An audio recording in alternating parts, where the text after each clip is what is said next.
ايوه اصدقاء كرتونيتا، بيبدأ فيلمنا باللامة اللي انتوا شايفينها دي اللي عمالة تعيط على حظها زي الأطفال. خليكوا فاكرينها بقى وتعالوا نرجع بالزمن ورا شوية. كان في مملكة زمان بيحكمها امبراطور صغير في السن اسمه كاسكو. كاسكو ده مش بس امبراطور، لا ده كان عنده ثقة في نفسه تكفي قارة بحالها، ومعاها شوية غرور هدية كده. كاسكو كان عنده كل حاجة ممكن يتمناها أي حد، قصر ضخم، جيش كبير، خدم بيلبوله كل طلباته سواء صح أو غلط. الإمبراطور كان بيعيش على مبدأ أنا رقم واحد والباقي مجرد تفاصيل. كل قرار بياخده لازم يخدمه هو وبس. حتى لما قرر يبني حمام سباحة جديد كان مخطط يهدم بيت أحد الفلاحين البسطاء عشان المكان عجب مزاجه. الفلاح ده كان اسمه باتشا، راجل بسيط بيحب بيته وأسرته الصغيرة. لما باتشا راح يقابل كاسكو عشان يرجوه ما يهدمش بيته، كاسكو رد عليه بمنتهى البرود وقال له مشكلتك مش مشكلتي. المملكة بتاعته كانت عايشة على مبدأ واحد، رأي كاسكو قانون، بس هم بيعملوا كده عشان بيخافوا منه مش عشان مقتنعين ولا حاجة. وبينما هو مستمر في قراراته الغريبة كان في خدمته الوزيرة الشريرة إزما اللي كانت مش راضية أبدا عن معاملته ليها، خصوصا بعد ما طردها من منصبها عشان كبرت شوية. فإزما بمساعدة مساعدها الغبي كرونج بدأت تخطط لإنهاء حكم كاسكو، فقررت تسممه عشان تستولى على العرش. خطتها كانت بسيطة جدا، دعوة على العشاء، شوية سم في الكوباية، وباي باي يا امبراطور. ولكن زي أي خطة شريرة كان فيها غلطة كبيرة. بدل ما تدي كاسكو السم اللي خلص عليه، كرونك بالغلط حط لها مشروب يحوله للاما. لما شرب كاسكو المشروب اتحول في لحظة إلى لاما. طبعا إزما قررت تتخلص منه بأي طريقة، فضربته على دماغه وأمرت كرونك ياخده ويرميه في الغابة. كرونك بقلبه الطيب رمى كاسكو لكن ما قدرش يقتله، بس بسبب طيبته وتردده لقى نفسه رمى كاسكو بالغلط في عربية باتشا الفلاح اللي كان راجع بيته. ولما روح باتشا البيت كانوا أولاده قاعدين يستنوه ومراته الحامل. ولما مراته حست إنه زعلان سألته هو الإمبراطور كان عاوزك ليه؟ فقال لها باتشا انه ما كانش فاضي يقابله عشان ما يزعلهاش. ولما خرج يقعد بره البيت خد باله ان الكيس بيتحرك، ولما فتحه شاف لاما بتتكلم. سلام قول من رب رحيم، ده شبح ده ولا ايه؟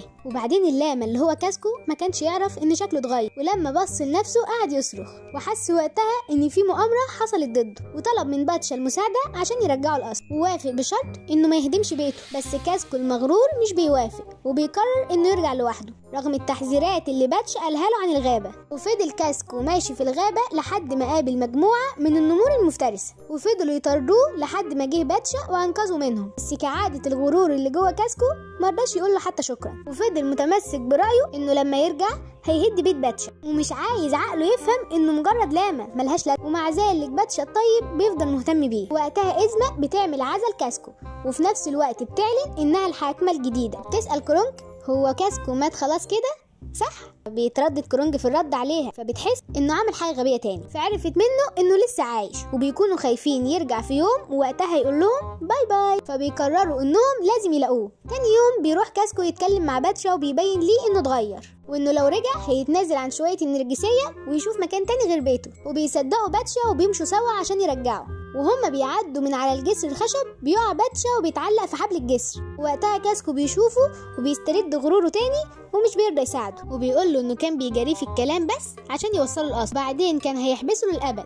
بس الوضع كده احسن، ومش بيلحق يمشي خطوتين وبيقع هو كمان زيه، وبيفضلوا يتخانقوا ويخبطوا في بعض لحد ما كانوا هيقعوا ويبقوا غدا للتماسيح. بس لحقوا نفسهم واتحشروا بين صخرتين، وكان لازم يساعدوا بعض عشان يعرفوا يطلعوا مع معاناتهم في قرص العقارب اللي كانت ماشيه عليهم. اخيرا انقذوا نفسهم وطلعوا. ولكن باتشا الجزء اللي كان واقف عليه قرر ينهار فجأة، وحصلت المعجزة. اللاما النرجسية اللي هو كاسكو يعني أنقذه من غير تفكير. بيقول له باتشا فيك لله والله، بس دور جواك شوية. وبعدين بيتمشوا سوا وبيروحوا مطعم عشان جعانين. وفي الوقت ده بيبقى إزما وكرونك بيدوروا عليه في الغابة، وبيتكلم كرونك مع سنجاب بيدلهم على مكان كاسكو. في المطعم بيدخل كاسكو متنكر في واحدة ست عشان ممنوع دخول حيوانات، ومش بيعجبه الأكل فبيروح للطباخ وبكاريزمته الزيادة بيفضل يقول له إزاي يطبخ كويس. وبتقعد إزما وكرونك ورا ترابيزة باتشا وبيسمعهم إنهم بيدوروا على كاسكو وعاوزين يخلصوا عليه، وبيدخل عشان يخرجوا من المكان وبيفهموا الحقيقة. بس هو مش بيصدقوا وبيكون فاكر إنهم بيدوروا عليه عشان يرجعوا القصر، إن باتشا عاوز يحبسه معاه عشان ما يهدمش بيته. ولما بيروح لهم وقبل ما يشوفوه بيسمعهم وهم عاوزين يخلصوا عليه، بيقتنع وقتها وبيفضل ماشي وحيد وحزين. بيصحى كرونك من النوم بعد ما افتكر إن اللي كان في المطعم هو نفسه الفلاح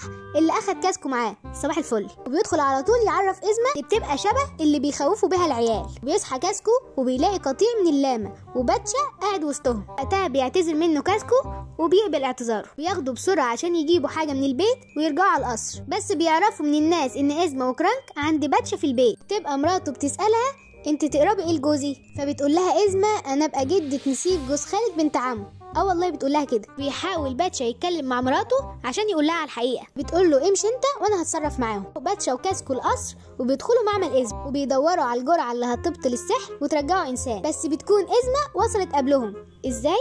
معرفش. تبقى معاها الجرعه ومش بتكون عاوزه تديها له. والاول مره كرانكي بيعمل حاجه مش غبيه، وانه يقف ضد إزما لانها كسرت قلبه لما قالت له انه اكله وحش.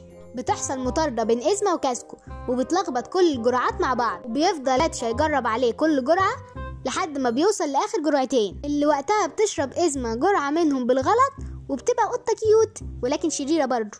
وبيفضلوا يتخانقوا مين هيشرب الجرعة لحد ما بياخدها كاسكو ويشربها ويرجع لشكله الطبيعي. لكن المرة دي مش الإمبراطور المغرور، لا، واحد متواضع بيساعد الناس. أول حاجة بيعملها إنه بيروح يعتذر للعجوز اللي كان حدفه من الشباك، وبيروح لباتشا ويقول له إنه تنازل عن هدم بيته. بيعرض عليه باتشا إنه ممكن يبني جنبهم ويعوم في الشلالات عادي ويبقى وسطنا. يوافق فعلا وبيعيشوا حياة سعيدة.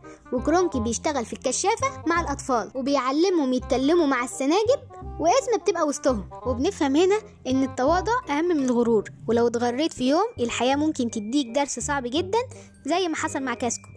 وكده يبقى فيلمنا خلص. سلام.